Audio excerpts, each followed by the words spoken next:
is Friday, October 16th, 2020, and I wanted to let people know, people have been, we're still getting advertising with the African History Network and on the African History Network show.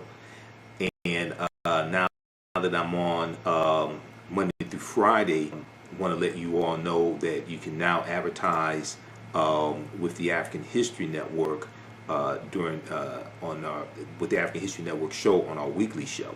Okay, so email us at customerservice@africanhistorynetwork.com, customerservice@africanhistorynetwork.com.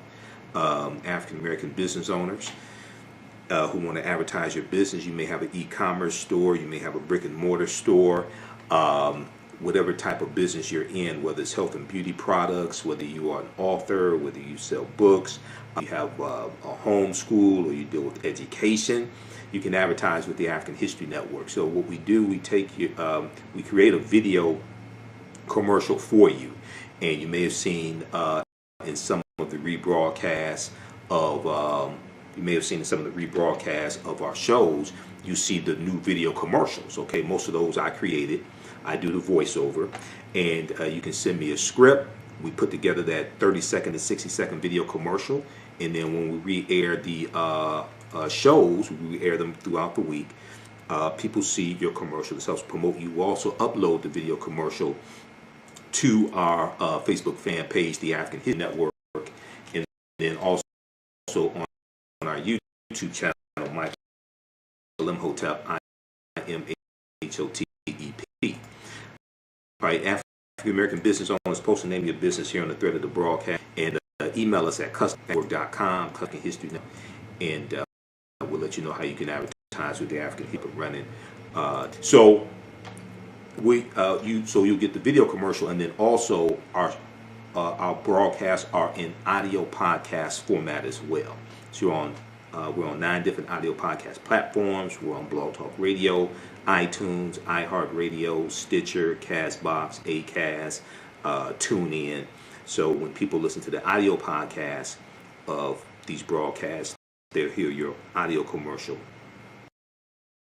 as well. Okay, so you may have a virtual. I usually speak out of state once a month or something like that. All that's been basically canceled, but people are having virtual conferences. You may have a virtual conference that you want to promote. You may have a restaurant, catering business. You may sell African jewelry, African clothing, African garb, etc. T-shirt company. Email us at customerservice@africanhistorynetwork.com. Now, a lot of people oftentimes say, well, when we look at other ethnic groups and races of people, we look at Arabs and Chaldeans and things like this. You know, they have and Asians, they have a history of entrepreneurship.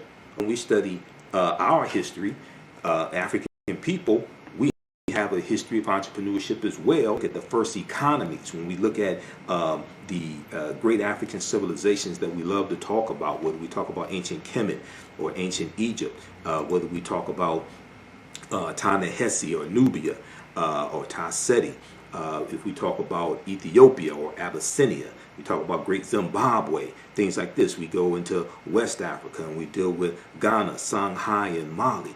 When we deal with these great African nations in these societies, we're going to see that they have some type of economic system. We're going to see they're engaging in commerce, they're engaging in trade. They usually have some type of African marketplace as well, okay? And we see that they're going to have control of land. They are involved in agriculture. They're growing their own food. They're not relying upon Asians and Arabs and Chaldeans to feed them, okay? They may engage in commerce and trade with other ethnic groups, other races of people, but they have control of land. They are engaged in agriculture. They have mineral wealth. There's an economy, and there's some type of government system. There's some type of structure as well. When we look at these great African societies, we see this. So in all actuality, we know that African people are the first farmers. We're the first entrepreneurs as well. That's in our history. But even in this country, we have a deep, rich history of entrepreneurship.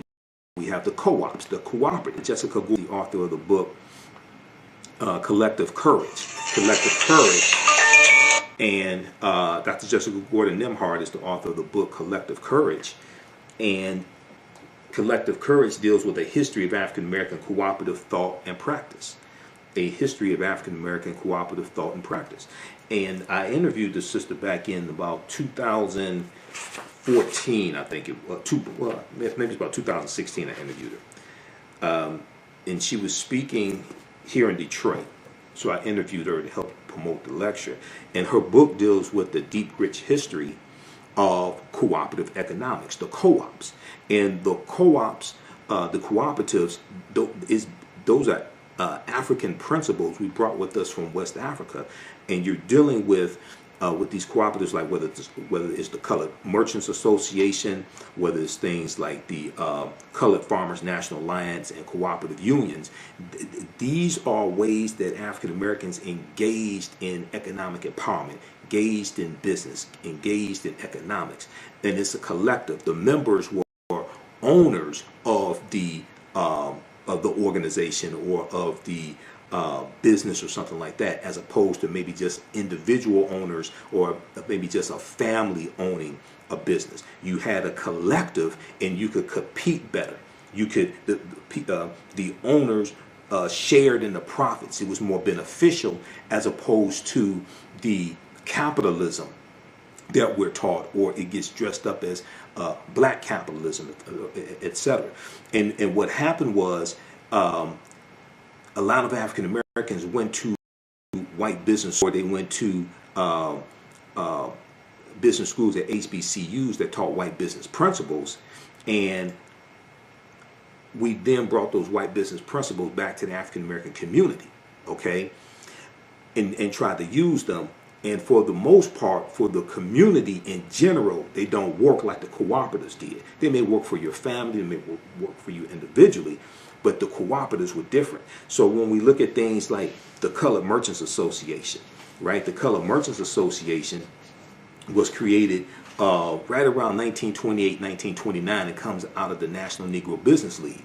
And this was an association of African American grocery store owners, so that they could work together, pool their resources together, learn marketing tactics, learn better accounting principles, buy in bulk so they get a lower economies of scale and better economies of scale, and they could better compete against the chain stores, the growing number of chain stores, the Kresge's and the Woolworths and A&P, things like this. This is the Colored Merchants Association that comes out of the National Negro Business League, and that National Negro Business League was founded by Booker T. Washington, okay, right around 1900.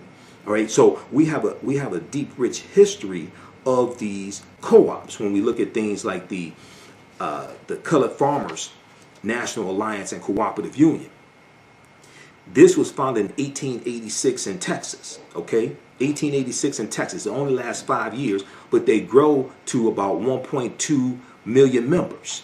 Okay, now a lot of people, because oftentimes when we deal with this history, the cooperatives, the co-ops are left out. We had things like the Free African Society of 1787. We're going to have, even when we go back to slavery, we're going to have many cooperatives that are helping slavery, helping pay for burial costs, etc. You know, we were doing crowdfunding before it was called crowdfunding. This is all in our history. These are all principles. So when you hear me talk about Dr. Leonard Jeffries and Professor James Small, two of my teachers, and when they teach, they talk about the pyramid principle. And we look at the three sides of the pyramid. The foundation is African history and culture.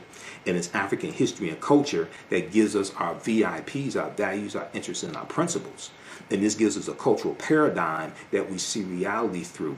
And then this helps define reality for us. And then the two sides of the pyramid are economic empowerment and political empowerment. Well, your history and culture influences how you engage into those economics. Okay, are you dealing with economic empowerment, engaging in economics from a cultural perspective, or are you dealing with it from a perspective that has been imposed upon you? Yes, we live in a capitalistic society, but how do we engage in that capitalistic society.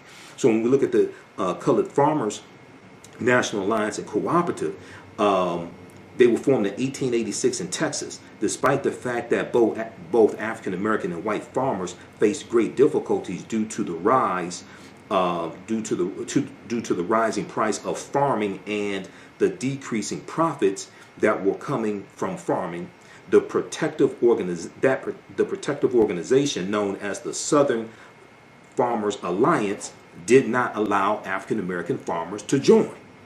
So a group of African American farmers decided to organize their own alliance to fill their need. The CFACU, Colored Farmers National Alliance and Cooperative Union, operated under fear and harassment by white farmers, but managed to operate several cooperatives in the late 19th century before having to disband. They were getting threats. They were getting death threats. Okay? So they had to disband. When you research this, you're going to see a lot of these cooperatives, they got attacked. Some people were beaten up, killed. So they're going to have to disband to save their lives. Members of the CFACU cultural techniques and innovations and coordinated efforts, promoted alliances between farmers and laborers, and was active in local and regional politics in order to maintain rights for African Americans after Reconstruction. So Reconstruction is 1865 to 1877. It's estimated that the CFACU had 1.2 million members and was the largest black organization of its time. Okay, and when we look at different African principles, when we look at cooperatives, for instance, Motown, Berry Gordy started Motown with $800 that he borrowed from his family's co-op in 1959. His family had a cooperative. He borrows money from the cooperative to start Motown Records. When we look at the Susu system, okay? Now, it's not I ain't talking about the Susu that's floating around now in the city. I'm just talking about traditionally. It's not an endorsement of stuff floating around now. But in parts of West Africa and the Caribbean, an ancient version of cooperative economics exists called Susu. As one of the oldest forms of microfinance in Africa, the practice is run by one of Africa's oldest financial groups, Susu collectors. They run their business from kiosks in the marketplace and act as mobile bankers. Clients make low but regular deposits on a daily or weekly basis over the course of a month into a Susu account. At the end of this period, the Susu collector returns the accumulated savings to the client but keeps one day's savings as commission. Susu collectors may also provide advances to their clients or rotate the accumulated deposits of a group between individual members. Today, Susu collectors provide many West Africans who would otherwise be denied credit with access to money. They need to start up small venture projects that in many cases benefit the community as a whole. In the United States, black immigrants from the Caribbean have enjoyed one of the highest economic growth rates using a form of the Susu and leveraging this practice to establish successful credit unions. So when we look at credit unions are one of the most well-known forms of a cooperative, because when you belong to a credit union, you are a member as opposed to a bank. You are a member, okay? So you as opposed to just somebody who has an account with the credit union. As opposed to somebody who has an account with a bank. With a credit union, you are actually a member, okay? So it's different. A credit union is a form of a cooperative as well. AtlantaBlackStar.com has a good article from 2013, 5 historic examples of cooperative economics, Ujamaa, that advance the black community. And then also check out this book here, Collective Courage, A History of African American Cooperative Economic Thought and Practice, from Dr. Jessica Gordon Nemhard. Okay, so check your local African American business, local African American bookstore for that book. But oftentimes when I hear, and my degree's in business administration, with a major in marketing from Wayne State University here in Detroit. A lot of times, you know, when I've done business consulting for 7 years, I managed African American companies. We had contracts with City of Detroit, County of Wayne, State of Michigan, and in teaching entrepreneurship, a lot of times people don't know. A lot of times African Americans don't know our deep, rich history in economic empowerment, entrepreneurship, and principles we brought with us from Africa here as well, but don't even understand what we were actually doing during slavery, okay, and then during Reconstruction. So we have a deep, rich history of this. So once again, you can email us at customer service at africanhistorynetwork.com, customer service at africanhistorynetwork.com, African American business owners. You can advertise with the African History Network on the African History Network show. We're on Monday through Fridays now, and then what we do, we take your 30-second to 60-second video commercial, and I'll create a video commercial for you. So when you see some of the rebroadcasts of our shows, you see the video commercials in there. Black History Mobile Museum 101 is one of them. A lot of those video commercials, I'm the one that puts them together. I do the voiceover. You send me a script, we put that together, and then when we re-air these broadcasts, you see those commercials in there. And then also in the audio podcast format of our broadcast, we'll have your audio commercial in there as well. Okay, so we're on 9 different audio podcast platforms: iHeartRadio, FM Player, TuneIn, iTunes, Blog Talk Radio. So if you are African American book author, if you have a bookstore, whether you have a brick and mortar store or a e-commerce store, if you sell health and beauty products, clothing, African garb, or whether regular clothing, if you sell athletic gear, shoes, okay, you have a fitness website, if you have an upcoming conference or event, virtual conference, etc., we can help you market that at the African History Network. Email us at customer service at africanhistorynetwork.com, customer service at africanhistorynetwork.com. Also follow us on our Facebook fan page, The African History Network, The African History Network, and turn on notifications so you know when we go live. Follow us on our YouTube channel, Michael Imhotep, Imhotep, on YouTube as well. And check out this information dealing with the cooperatives, but also understanding our history when it comes to entrepreneurship and economic empowerment. That's always been part of the of our movements, okay? Whether we talk about Marcus Garvey, even when we talk about the civil rights movement, that is the cooperatives were part of the civil rights movement. It's just not talked about a lot when they retell the story. They you know, oftentimes they just talk about marching and sitting in and different things like this. But there was an economic component to the civil rights movement as well. And actually, if you look at the if you look at this article from Vice.com, Vice.com, how black co-ops can fight institutional racism. How black co-ops can fight institutional racism. It's an interview with Dr. Jessica Gordon-Nimhard, and on page 6 of the article, the question was asked by the interviewer: what role has cooperative economics played in black communities in the U.S.? And she responded, African Americans have engaged in some form of collective economics throughout our entire history in America. Sometimes it was tilling kitchen gardens on Sundays when we weren't working as enslaved people and sharing the produce. Sometimes it was putting in dues to bury loved ones. By the 1700s and 1800s, we had more formalized systems of collective economics that were more enterprise driven, like insurance companies and collective farming.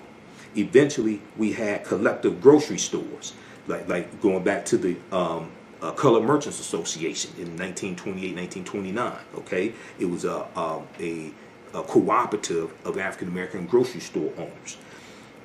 Eventually, we had collective grocery stores, credit unions, and healthcare. Europeans eventually recognized the model around 1844, and it formally came to the U.S. African Americans then started forming official co-ops in the 1860s and 1870s. Okay, so Civil War is 1861 to 1865. 13th Amendment is ratified December 6, 1865. 1865, 1877, you have this period of time called Reconstruction, when putting the Union back together, rebuilding the South that was devastated because of the Civil War. And then we have the 14th Amendment, where we had the Civil Rights Act of 1866, which is giving rights to African Americans. This 14th Amendment of 1868, which gives citizenship. The 15th Amendment of 1870, which guarantees the right to vote to African American men, not women, but African American men. Okay, so you have this period of time. You have the Force Acts, F-O-R-C-E, the Force Acts of the 1870s, like the Ku Klux Klan Act of 1871, which is a federal law that is designed to really attack the Klan. Okay, and there's the Ku Klux Klan Act of 1871. So you have all this taking place. You have African Americans owning land, acquiring land. You have us winning seats in Congress. Most of them in the House of Representatives. You're going to have 2 in the Senate, okay, U.S. Senate.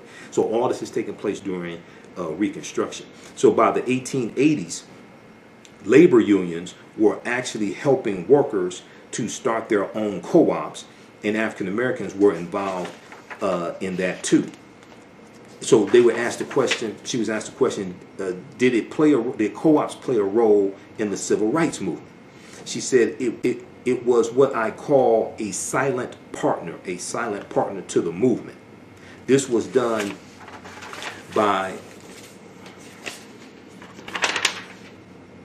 She said this was done by blacks. So it's going to be a silent partner in the movement. Okay. The co-ops. Okay, so check out the rest of this article here, and we know that economic boycotts were part of the civil rights movement, but you're also going to have a component where you have co-ops helping raise money for the civil rights movement, and you have African American businesses, etc. You have people like A.G. Gaston, who was a life insurance titan, business owner.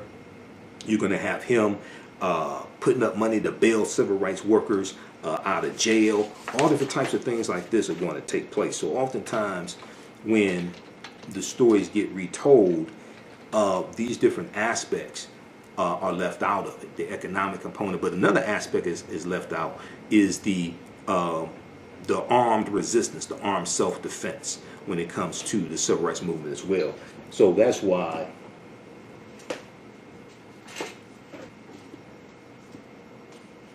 this book here is so important, and also the book by the Deacons for Defense. That's why this book right here by Professor Charles E. Cobb Jr. is so important. This nonviolent stuff that gets you killed, how guns made the civil rights movement possible. Because this talks about how if it had not been for Negroes with guns, there would not have been a civil rights movement. Because it was Negroes with guns, it was African Americans with guns who were protecting the civil rights workers while they're engaging in that nonviolent direct action. Okay? And when I interviewed Dr. Hassan Kwame Jeffries back in about June or July, okay, and he's a nephew of Dr. Leonard Jeffries. He's an associate professor of history at Ohio State University. We talked about John Lewis passing and Bill Clinton's comments about Kwame Ture, Stokely Carmichael at John Lewis' funeral. So we got deep into this history, and we did with the Black Power movement coming out of SNCC in 1966, the Student Nonviolent Coordinating Committee, and Kwame Ture winning the chairmanship of SNCC, John Lewis leaving, others leaving who are not with the Black Power movement. But we dealt with how you had African Americans with guns protecting the civil rights movement. Even before the Deacons for Defense and Justice is founded in 1964. I mean, we go back and look at Dr. King. Dr. King owned guns until Bayard Rustin convinced him to get rid of his guns. But in 1956, Dr. King tries to get a concealed pistol license in Montgomery, Alabama, because he's getting death threats during the Montgomery bus boycott. Okay, so when Dr. Jessica Gordon Nemhard was asked, did it play a role in the civil rights movement, she said it was what I call a silent partner to the movement. This was done by blacks partly to survive outside of U.S. capitalism, which was so exploitive. It was also a way to create independence and wealth so we could be more politically active. Okay, so we have a deep, rich history of this. So this is what we have to tap into. This is why our history and culture is so important. People's history and culture teaches them how to deal with the problems of the past in the present and the future to meet the needs of the community. Okay, this is why this is so important. Okay, so once again, email us at customerservice@AfricanHistoryNetwork.com. I didn't mean to go on so long, but I'm a teacher as well. For 25 years, the Black History 101 Mobile Museum has carried on the rich legacy of the Black Museum movement in America by showcasing original artifacts of the Black experience at colleges, universities, K-12 schools, corporations, libraries, conferences, and cultural events, making it the most traversed Black History mobile exhibit in American history. Dr. Khalid El Hakim is the founder of the Black History 101 Mobile Museum, and he is a highly sought-after public speaker on topics of Black history, social studies, education, museum studies, hip-hop, and race relations. Dr. Khalid was named among the change makers for NBC Universal's Erase the Hate campaign and listed as one of the 100 men of distinction for Black enterprise. He recently founded the Michigan Hip Hop Archive on the campus of Western Michigan University. The Black History 101 Mobile Museum is currently scheduling in-person and virtual exhibits nationwide.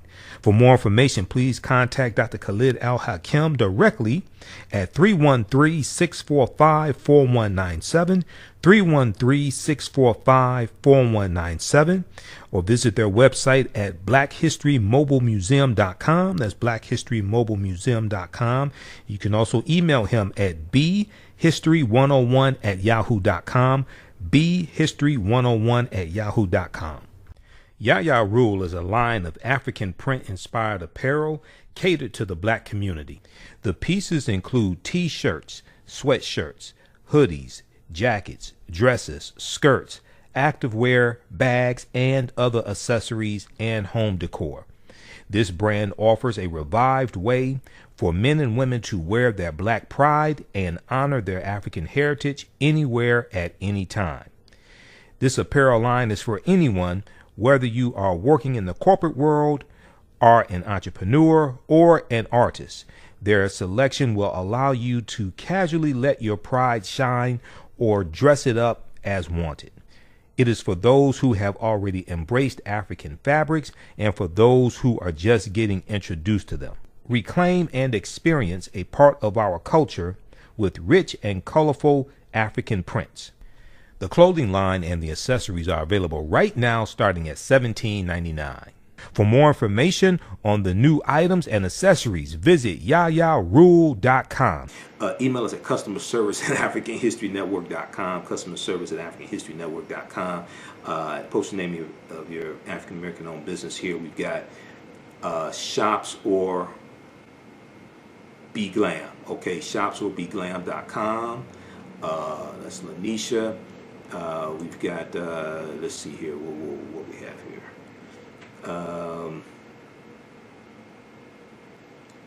We've got, okay, we've got Patrick, Tamiko, okay, we've got Joe. Yeah, email us at customerservice@AfricanHistoryNetwork.com. Okay, we've got, who else we have here? I'm looking at the names of some of your businesses. Anna asks, how can she get the book, Collective Courage? Yeah, check with your local African American bookstore or Amazon. It should be at Amazon. Wombman.com, Mansa, Rubicon Restaurant, Rubicon Smoked Potatoes, Rubicon Restaurant, Tulsa, Insider.com. You're in Tulsa, Oklahoma. That's where Black Wall Street was. Tulsa was founded by Creek Indians around 1836.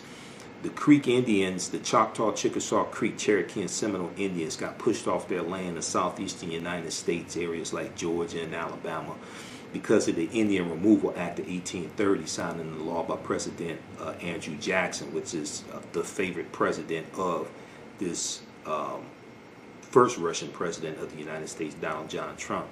And they go over 1,000 miles on the Trail of Tears, and they take their African slaves with them. The Choctaw, Chickasaw, Creek, Cherokee, and Seminole Indians all owned African slaves. Now, as Professor James Small, one of my teachers, pointed out to me, he said the Red-tailed Creek Indians did not own slaves, but you're going to have some of them that own, these different nations that own African slaves as well.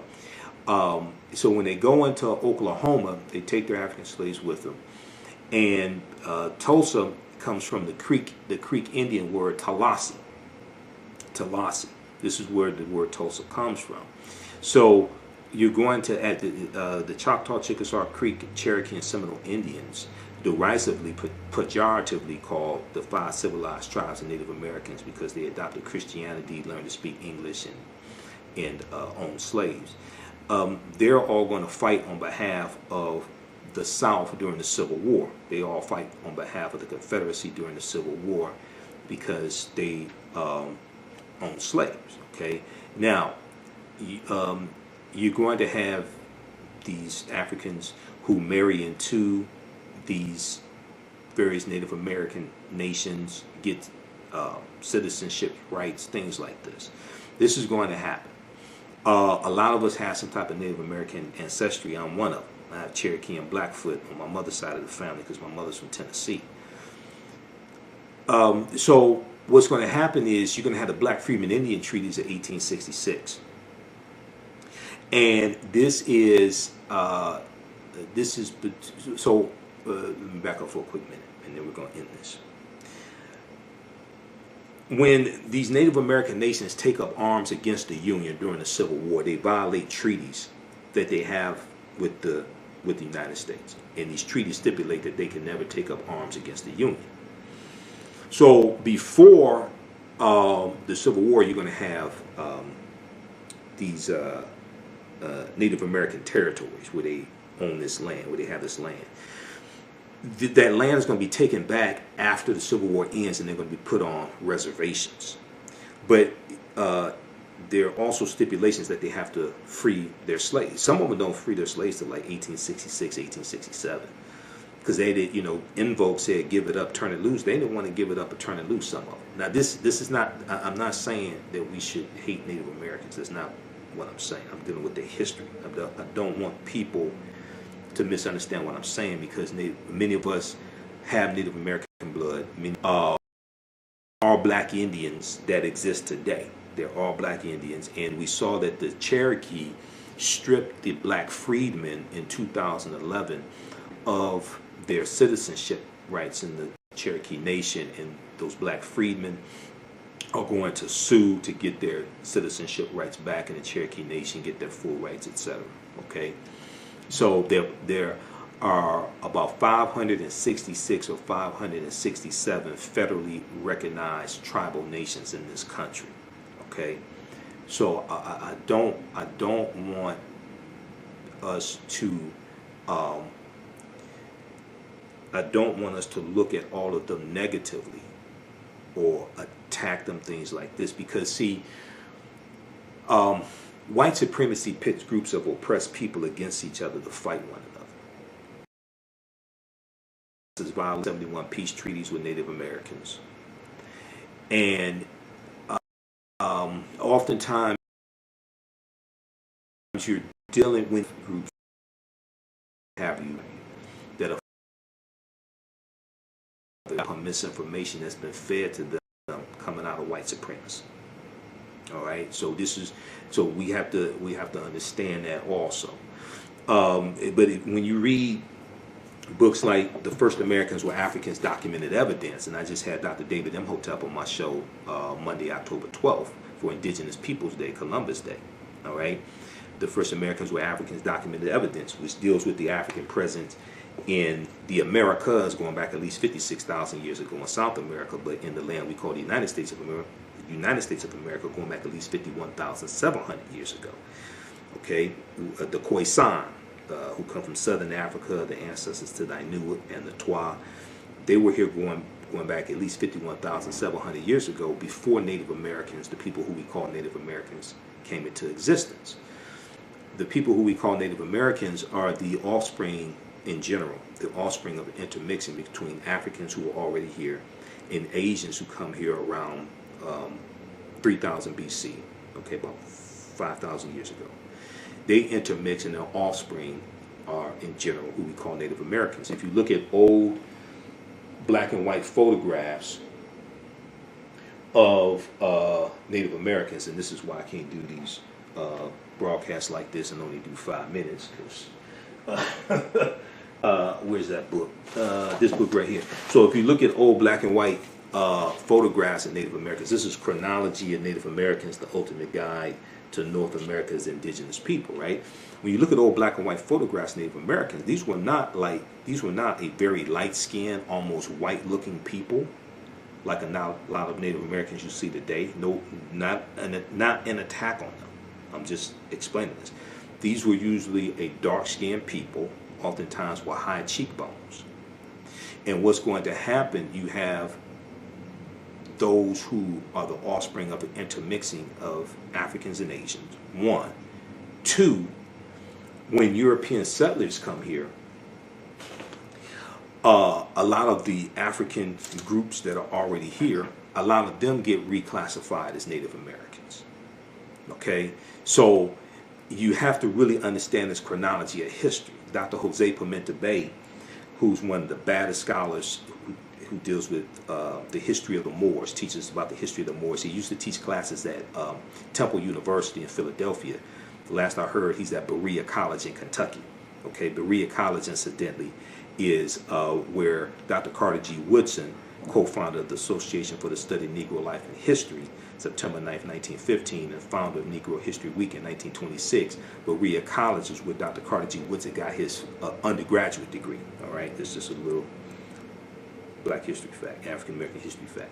But so we have to understand this chronology of history. Now, in all of this history, this does not mean the transatlantic slave trade did not happen. It does not mean August 20th, 1619 did not happen when those 29 Africans on the White Lion pirate ship are traded for food and water and supplies. That does not mean that did not happen. That does not mean 1526 did not happen when the Spanish had taken Africans into the territory, the area we call South Carolina and Georgia. And they're enslaving them. Those Africans are going to overthrow their oppressors, and they're going to disappear, run away to join Native Americans. That doesn't mean 1526 did not happen. That does not mean 1513 did not happen when a West African born in West Africa around 1480 named Juan Garrido comes into Florida with Juan Ponce de Leon, the Spanish conquistador.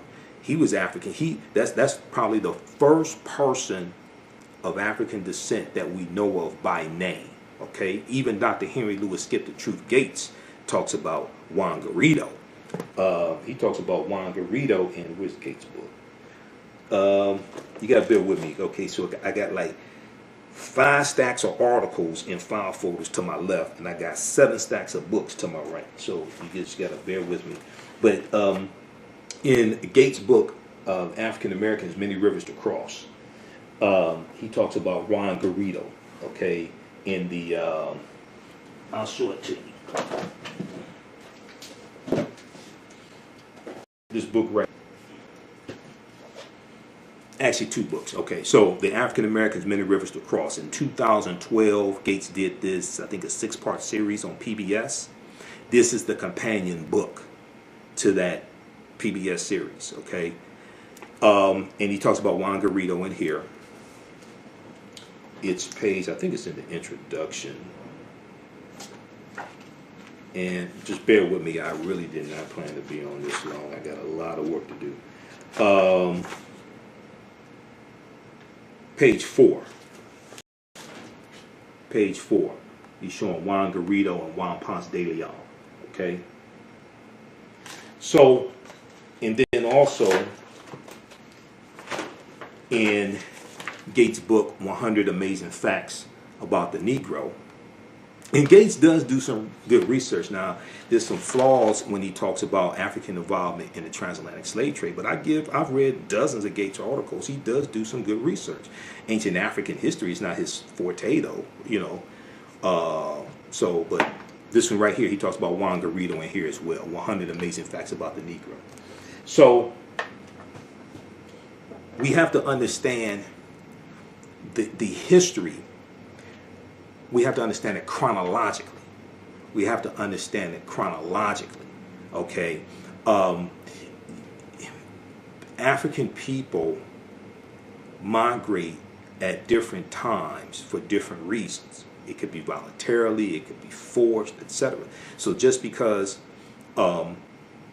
African people were here for tens of thousands of years, that doesn't mean that doesn't mean we weren't brought here as captives also. You have to understand the chronology of like the last 50,000 years of history as opposed to just the last 500 years of history. All right. Okay, so that's going to be it now. Okay. Also, if you like this type of information, you can donate to the African History Network. $ the AHN Show through Cash App. $ the AHN Show through Cash App. So that helps finance the research, helps us keep doing our Sunday night show. We're still on Sundays, 9 p.m. to 11 p.m. Eastern Standard Time on 9-10 a.m. Superstation WFDF in Detroit. Now we're on Monday through Friday, also 11 p.m. to midnight as well. So now I'm doing 6 days of radio a week. Okay, I'm doing 6 days of broadcast a week. All right, so email us customer service at AfricanHistoryNetwork.com. We'll get you up and running right away. And the other thing is, if it's a situation where you say, well, look, I want to take advantage of this because we have limited inventory, limited space. If it's a situation where you say, okay, well, look, I want to take advantage of this to lock in my ad space, but I won't be ready to advertise for a month, or I won't be ready to advertise till December or something like that. That's fine also. Still email us. We'll get you locked in. All right. Okay, so remember, at the African History Network, we focus on educating, empowering, and inspiring people of African descent throughout the diaspora and around the world. Because right now it's correct wrong behavior. What you do for yourself, what you do to yourself, and what you allow other people to do to you and get away with is based upon what you think about yourself. What you think about yourself is based upon what you've been taught about yourself. What you've been taught about yourself is based upon everything you've read, heard, and seen about yourself. Remember, right now it's correct wrong behavior. It's not over till we win. Wakanda forever. Talk to you next time. Peace.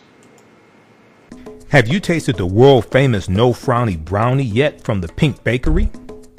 If not, what are you waiting for? They are vegan, gluten-free, and free of the big 8 allergens. While eating their No Frowny brownies, the fabulous Miss Tabitha Brown said they were very good. Very good. And you know, if she says that, they are. The Pink Bakery is the first black-owned, big 8 allergen-free baking mix company. Go to thepinkbakery.com, that's thepinkbakery.com, to order their No Frowny Brownie Mix today. Are you ready for a new black economy? Well, Happy, The Role of Economics in the Development of Civilization, is a brand new documentary that will set you on a new path of knowledge and enlightenment. The Happy film gives viewers a snapshot of our economic history from the dawn of civilization right up until today. The underlying theme of the film is the interrelationship between the 3 essential components of economics, politics, and culture. Happy brings together the brightest and most prolific minds in the fields of psychology, history, business, and politics, such as Dr. Leonard Jeffries, Professor James Small, Dr. Julian Malveaux, Dr. Zahi Hawass, and Jabari Osazi, and more. Together, they deliver a message of cooperative economics, financial independence, and a pride that we can all be inspired by. The film is on sale now. It's streaming on all digital formats, or for DVD, please visit Happy, H-A-P-I, happyfilm.com. Use offer code HAPPY, AHN, for a 10% discount. Gain knowledge in minutes with Blacklist Ed. Blacklist Ed is an app that provides insightful summaries of books pertaining to the Black experience. As black people, we know the importance of reading books to discover our incredible contributions to world history, to uplift our self-esteem, and to empower ourselves for our relentless fight for social justice. Unfortunately, with our busy lives, it feels like there is never enough time to read a book. Fortunately, there's a solution. With Blacklist Ed, their app provides key insights from best-selling books about the Black experience, therefore saving you time, increasing your knowledge, and empowering yourself through inspirational and actionable ideas. You can read or listen on the go. Start your free trial today by going to blacklisted.com. That's black without the C, BLAK. Or you can download the Blacklist Ed app from the App Store or Google Play. Blacklist Ed, empower yourself.